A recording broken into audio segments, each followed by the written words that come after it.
From Sacred Heart University in Fairfield, Connecticut, this is The Pulse. Hello, my name is Amanda Nardiello. And I'm Ryan Cosner. Thank you for joining us. Many Sacred Heart alumni have gone on to turn their dreams into reality after graduation. For alum Troy Scribner, that dream is playing for Major League Baseball. Here's James Tauble with more.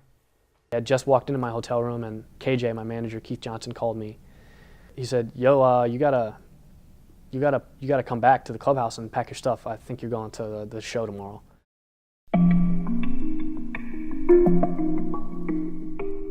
Baseball runs deep in Troy Scribner's family. The love of the game has been instilled in his heart from a very young age. His determination has brought him great success, both on and off the field. So I always played sports in general, and I always loved all of them a lot, and I loved competing. But baseball was always, I think I knew early on that I was always a little bit better at baseball than I was at soccer and basketball, but baseball was more of an opportunity than the other sports. Baseball was always my game. They took to it like you wouldn't believe, Little League and stuff, and we just made it fun. We played in the backyard, we played Little League. Troy's older brother Evan is also a pitcher. He was most recently seen pitching for the Seattle Mariners. In the sixth, the 1-2 pitch, swing and a miss. Although there might be 6 years between them, Evan has always tried to lead by example. Well, I'm not really going to tell him or explain to him certain paths and ways to do things, because I feel like baseball is one of those things where you have to figure it out on your own, and you can't follow the same path that I followed, even though he kind of did almost. When I'm in high school and I see my brother playing college ball, my brother can do it, I can do it. Troy was right. As he excelled on the field in high school, he attracted the attention of college coaches. He was able to get a scholarship to a small D1 school in Connecticut. He was a great kid with great skills, incredibly undersized and underdeveloped physically. He was about 160 pounds, 6'1" as a freshman, had literally never touched a weight in his life, and he looked like it. He was really like a newborn giraffe, is the way I would describe Troy.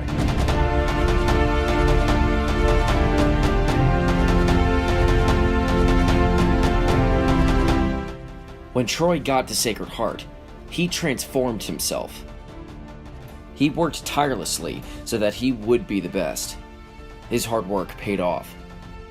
Strong battery today for the Pioneers. Scribner, the 2-2. Swing and a miss, and the ball game is over.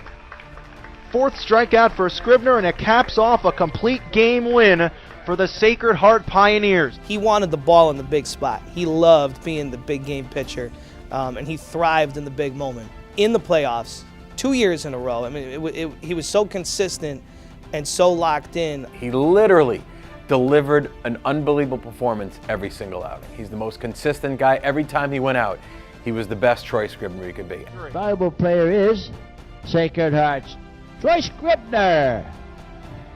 Troy had one of the greatest careers in Sacred Heart history.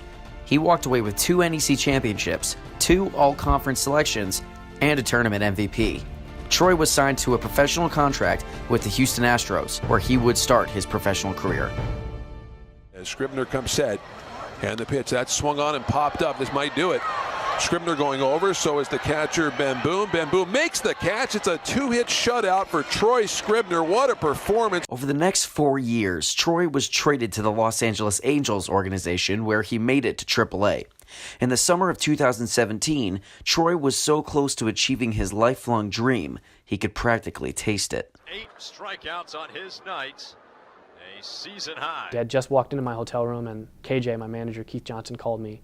He said, "Yo, you gotta come back to the clubhouse and pack your stuff. I think you're going to the show tomorrow." And it was so fun to be able to hang up the phone and call my dad. After all the years of hard work and dedication, Troy's lifelong dream had finally come true. He was now a Major League Baseball player. It's absolutely monumental. It's often spinning so quickly that it just happens. It's a blur. And that blur was Troy's big moment. There's that good slow curve, 71-mile-an-hour curveball. Picks up his first Major League punch-out. After pitching 3 innings in relief, Troy got the win on his Major League debut. I remember walking out the dugout and I like turned around and I was like, oh my God, I got the win to my family. It was cool that it was my first outing and then it ended up being a win too. And not a lot of people get to do that their first time pitching. It was sort of a validation that if you do all the right things as a person, as a player, that the cream will rise to the top. And to have two kids that made it all the way to the major leagues, no, never, ever thought. It gives us cred. It gives us that ability to stick our chest out and say, yes, one of ours has made it to the top. He is the pioneer. He led the way. As Troy tries to continue his major league career, Sacred Heart Nation is behind him every step of the way. Reporting for The Pulse, this is James Tauble and Danny Leah. The Humane Society dedicated the month of November to recognizing animal shelters across the United States. Sabrina Garone has more on one of Connecticut's many rescue organizations doing their part to give abused animals a second chance.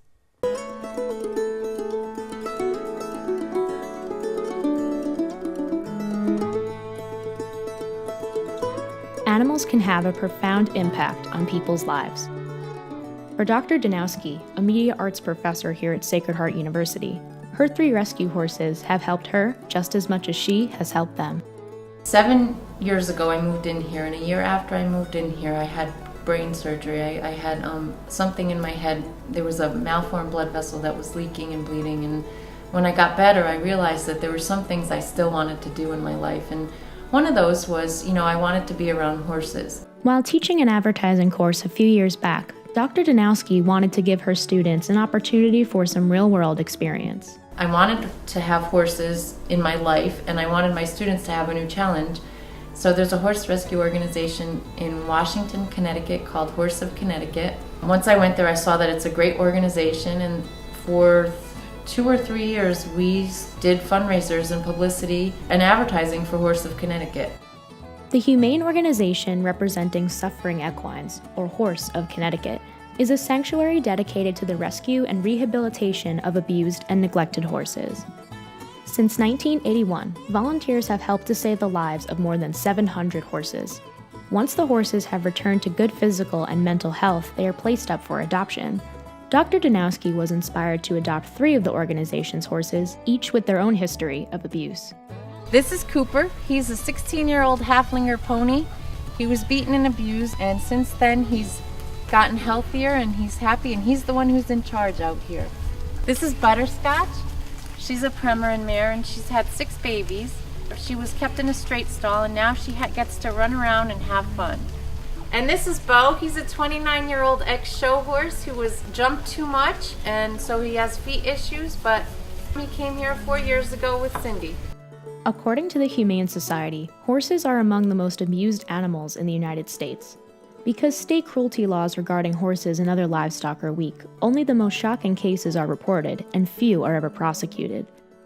But through the work of shelters like H.O.R.S.E, abused horses are getting a second chance. Help animals, save them, don't abuse them. We as a society have to watch out for children, animals, the weaker. And I think that Sacred Heart is a great place that, that mission, that's part of the mission is, to help others, and that's one of the reasons why I think it's a really good fit for me, is that, I could do things like take the students to H.O.R.S.E of Connecticut, or I can work that into some of my classes. There's a great number of students who volunteer at Sacred Heart and faculty too, and I think that that's important, that we help each other. For The Pulse, Sabrina Garone, Washington, Connecticut. Do you ever have trouble deciding where to go out on a Saturday night? Pete Siegel, a student entrepreneur here at Sacred Heart, has created an app to help solve this problem. Here's Faye Canasian with more. Hardworking, dedicated, and concentrated. These are the words to describe Sacred Heart University's own student entrepreneur, Pete Siegel. Pete created a social media networking app so students can get in touch with others when they go out to a bar. Bar-Eaze is a community-based bar app that lets you find the best place to go to on any given night. So if you're bored in your house with your friends and you guys want to go out and you can't find any places to go to, and then your friends are going out other than you guys, it just shows you what people are there, what the atmosphere is like, you know, how fast you can get into it, how fast you can get a drink, stuff like that. This interactive app includes other features such as a live comment feed, so you can see exactly what is going on in the bar that night. So basically right now I'm giving away a free product. You know, a lot of money goes into developing apps. It was like a very long procedure of just like interviewing all these developers, find the right one. Pete's hard work gave his app Bar-Eaze a spot on the Apple Store. There, he continues to market college students so they can download his app. He also markets college bars to be the host for his app. And I work with the development team like weekly, and we just go over like what's going on. Like we have a spec and we follow that. And it wasn't easy, like, you know, getting investments and stuff like that, but at the end of it all, like, it actually worked out and we got the investment, so we went forward with it. Pete spreads the word about Bar-Eaze through social media outlets like Instagram and Facebook.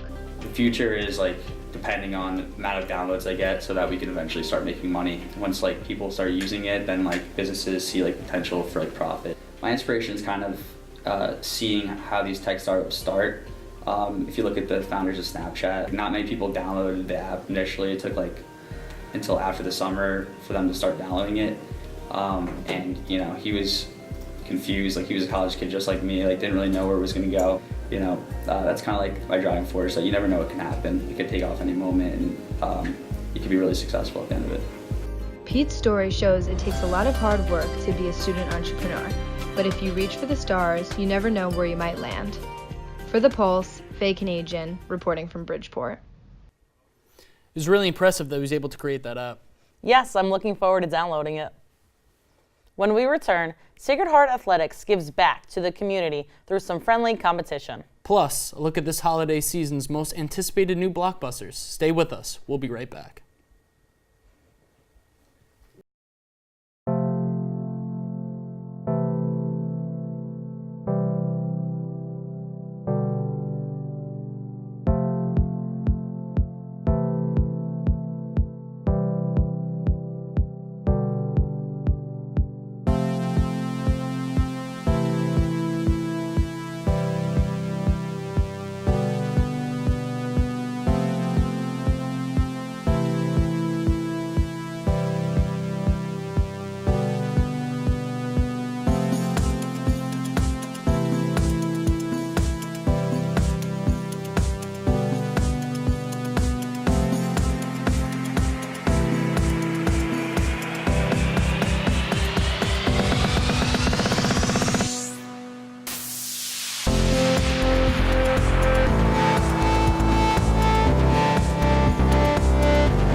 Welcome back to The Pulse.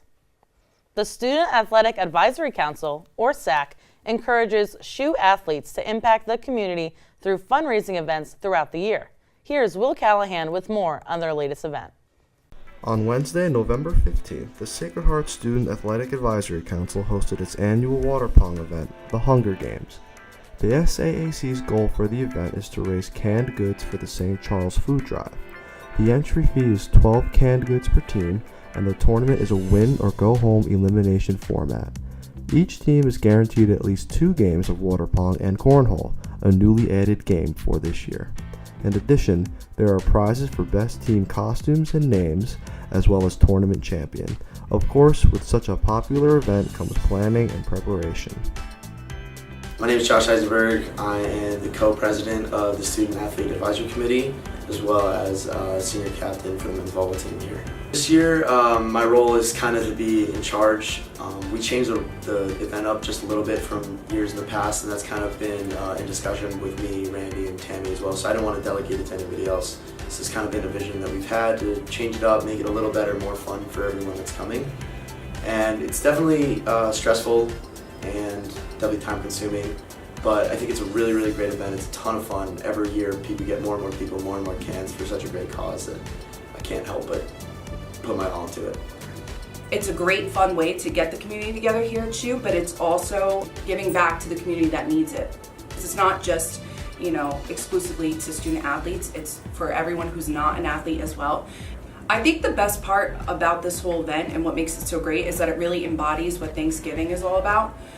There are people, you know, it's about community and coming together and appreciating and being thankful for what you have and the life you're living. And it's a great, fun way to get the community together here at S.A.A.C, but it's also giving back to the community that needs it. From Sacred Heart University's Pitt Center, I'm William Callahan, reporting from the Pulse. Back to you. Sports for some are just a simple pastime, but basketball on the Cheyenne River Sioux Tribe Reservation is more than just a game. Our own Brendan Capuano spent his summer working on the reservation and has more on the story. My name is Samantha Steinmetz. I'm the volunteer coordinator here at Simply Smiles. I went to St. Michael's College in Vermont, a Division II school up there, and I played basketball all 4 years.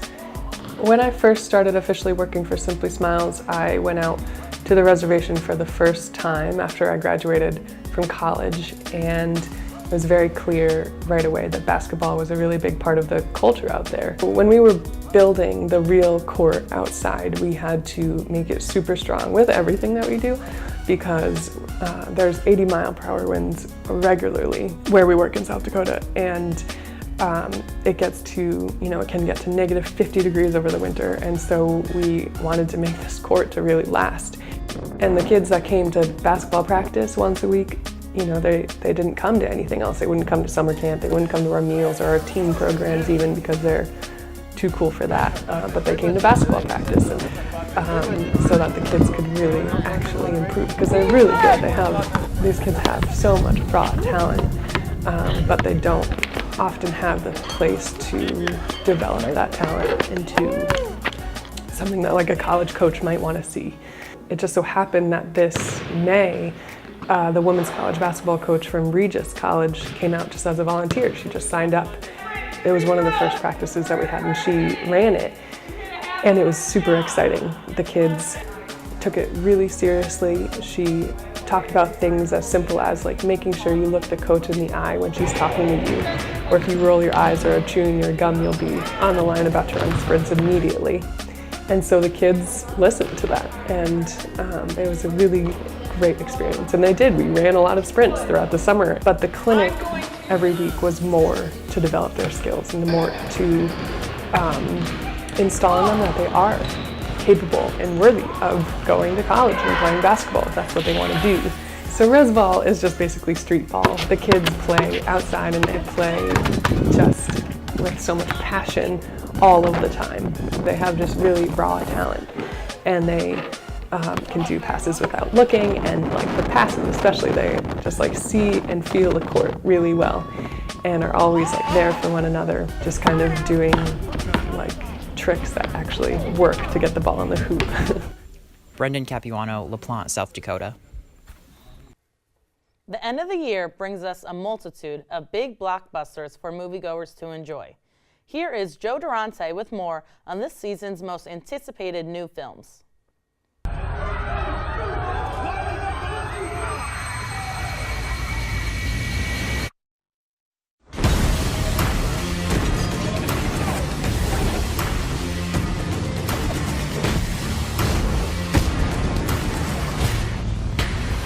This holiday movie season could be a massive recovery from the dreadful numbers we have received at the box office over the summer. Already, the holiday movie season has started off with a bang with the success of Thor Ragnarok.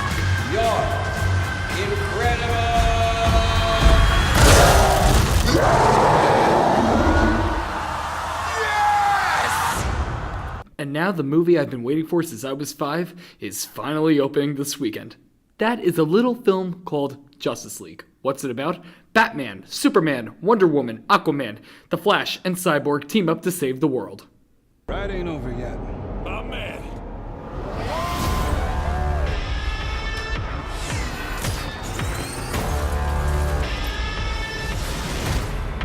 But what will be the highest grossing film of the year? Something truly special.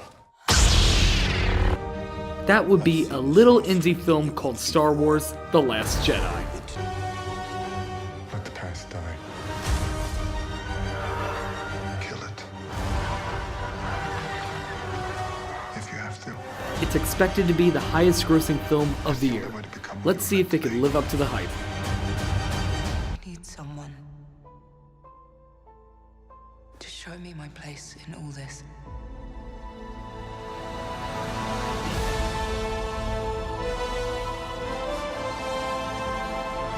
The Hollywood movie season brings us big blockbusters, but it also brings us some terrific small films just in time for Oscar season. There is a lot of buzz around The Shape of Water.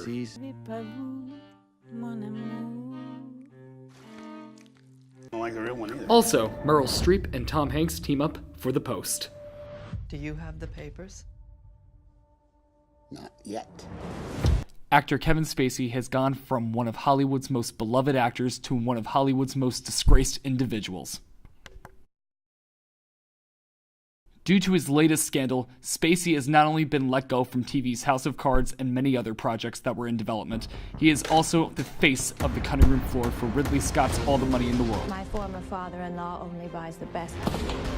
It's time for you to do whatever it is he pays you to do. Let's hope you're half as good as everything else he's bought. We need to pay the ransom, Mr. Getty. I do not have the money to spare. No one has ever been richer As than the you are film at this goes moment. through a tremendous amount of reshoots, Spacey will be replaced by Christopher Plummer as J. Paul Getty. The film is scheduled to be released on December 22nd. Protected from every All the Money in the threat. World also stars Mark Wahlberg and Michelle Williams. Unless that threat happens to be me. Paul, I just want to go home. Paul.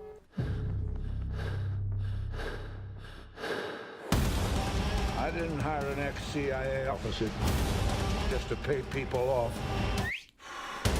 That's it this week from Hollywood. For The Pulse, this is Joe Durante. Or won't do.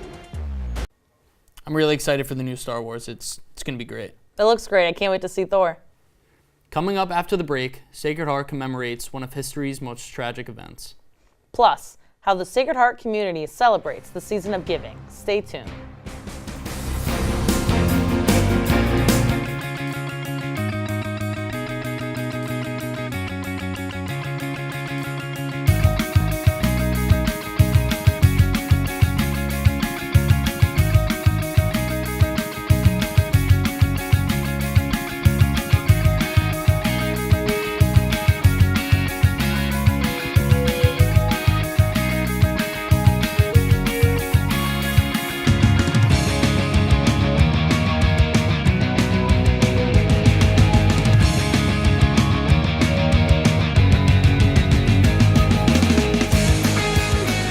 I started at Sacred Heart University in 1999. It's been incredible to see the changes we've gone through. Clearly we were on a growth path for many years, and I think all the signs were leading towards us becoming a school.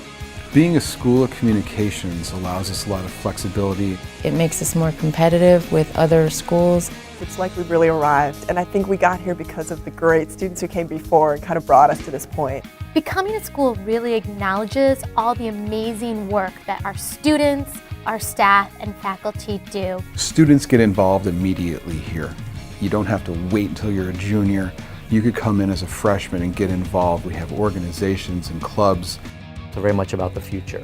So it really is about what we can do moving forward. That this is going to set us up so that our graduate programs are going to be able to grow and improve, that our undergraduate programs are going to grow and build.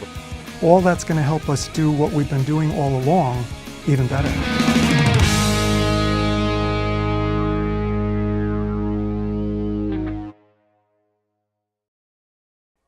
Welcome back.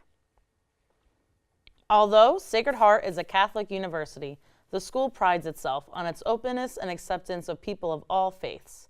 This year marked the 79th anniversary of Kristallnacht, and the Sacred Heart community gathered to commemorate that tragic day. I had the opportunity to witness the ceremony. At Sacred Heart University, the Chapel of the Holy Spirit hosted the 5th annual Kristallnacht commemoration. Students, faculty, and local residents attended the event. Kristallnacht, the Night of Broken Glass, took place in Germany on November 9th and 10th in 1938. Nazis broke the windows of Jewish businesses, schools, and synagogues. This violent act resulted in death, arrests, and the beginning stages of the Holocaust. Dr. John Patillo, president of Sacred Heart University, spoke at the event in remembrance of that devastating night. Bow in silence, remembering those millions of our brothers and sisters who were unable to live as freely as we do here. Rabbi Herbert Brockman, a seventh-generation rabbi who engages in community projects of interfaith and justice work, was the guest speaker. Rabbi Brockman recalled stories of courage, heroism, and survival during the Holocaust. He spoke about the Bishop of Sofia in Bulgaria, who helped save thousands of Jews from persecution. Into the trains, he would lie down on the track and challenge them to leave the station. They decided that there weren't enough soldiers to make sure the train left, and so the train never left. After the service, the liturgical choir sang Ani Ma Amen, a Jewish faith song sung by John Levitt. Barbara Benjamini, a Catholic studies professor at SHU, was glad that Sacred Heart does this important commemoration. I think it's one of the most important things we do here at Sacred Heart. We bring people together, we understand our place in history, we understand how we're connected, we understand tragedy, we understand joy, and I think it gives meaning to what we do with the Catholic intellectual tradition. A day remembered by tragedy, not only by the Jewish faith, but Catholic members of society. From Fairfield, Connecticut, Amanda Nardiello, The Pulse. In the spirit of Thanksgiving, Sacred Heart students gave back to the Bridgeport community through the university's annual turkey drive. Here's Kimberly LeBady with more. Many people fall into unfortunate circumstances. With Thanksgiving approaching, the holidays get to become a little scary when you don't know where your next meal is coming from. According to Feeding America, 1 in 8 Americans struggle with hunger. Students and faculty at Sacred Heart University have spent the past couple of weeks fundraising and gathering food items to give to those in need in the Bridgeport community. Annette Camarana, manager of the Office of Volunteer Programs and Service Learning, said the food drive was a success this year due to the overwhelming support they received from the student body. It's a great event. Again, the athletics teams, they come and help us. We have campus ministry, we have the support of Charwell's student government, and it's a wonderful event. In between midterms and extracurricular, students at Sacred Heart have been working around the clock to reach their goal of collecting 700 turkeys. I was one of the committee heads for the turkey drive this year. $9,000, and we actually went over that and reached $12,000, which was really great this year. It's a very humbling experience being able to feed 700 families this Thanksgiving. From The Pulse, Kimberly LeBady, Bridgeport, Connecticut. It's so nice to see our school helping out the local community. I agree. I hope everyone had a great Thanksgiving. Christmas is quickly approaching, and now is the perfect time to start getting into the holiday spirit. Producer Corey Gittleman and I stopped by St. James Elementary School to see how the school spreads Christmas cheer while raising money for a great cause. St. James School, a private Catholic school in Stratford, Connecticut, has been hosting their very own holiday Christmas fair for over 40 years. To kickstart the event, children and parents from the local area participate in the event's Jingle Jog, a quick mile run around the campus's field. After the completion of the jog, Santa Claus makes his grand entrance in a fire truck, where he then greets the students and parents of St. James. Santa then sets up inside the school where kids line up to talk and take pictures with him. At this event, over 70 local vendors come to St. James to display and sell their goods to the public. Vendors can be found all throughout the school within the hallways and main gym space. The main goal of this fair is not just to spread Christmas spirit and get ahead on some holiday shopping, but is a moment for the community to come together and help the faculty and, most importantly, the students of St. James School. This is the St. James Christmas Fair. It's the largest fair in all of Stratford, and it's open to the public. And it's a great way for us to get the community involved. You know, we're a really close-knit community, and everybody really puts in their time and a lot of effort, and we try to make it, you know, a big family event. And, you know, it's just really fun to be here and to see everybody spreading Christmas cheer. As a Catholic private school, we have a gap between what the tuition is and what it costs to educate a child. So we run many fundraisers throughout the year, and this happens to be one of our biggest ones. It's a really fun thing to do around Christmas time. Being a Catholic school, we like to celebrate Christmas. And we try and bridge that gap between what it costs to educate a child and what the tuition is. And the fundraiser is a helpful thing to do it. So we have a lot of families come in to help us. We have the public come in to see all the crafts, and we have a lot of raffles that help benefit. It's a real community-based family thing that we do here today. These parents are the reason this Christmas fair is such a success each November. It's a fun and exciting event to attend, and it's done for a great cause. For The Pulse, this has been Ryan Cosner and Corey Gittleman, Stratford, Connecticut. It looked like a really fun event. Yeah, it was a really great time. That's all the time we have for today. I'm Amanda Nardiello. And I'm Ryan Cosner. We'll see you next time on The Pulse.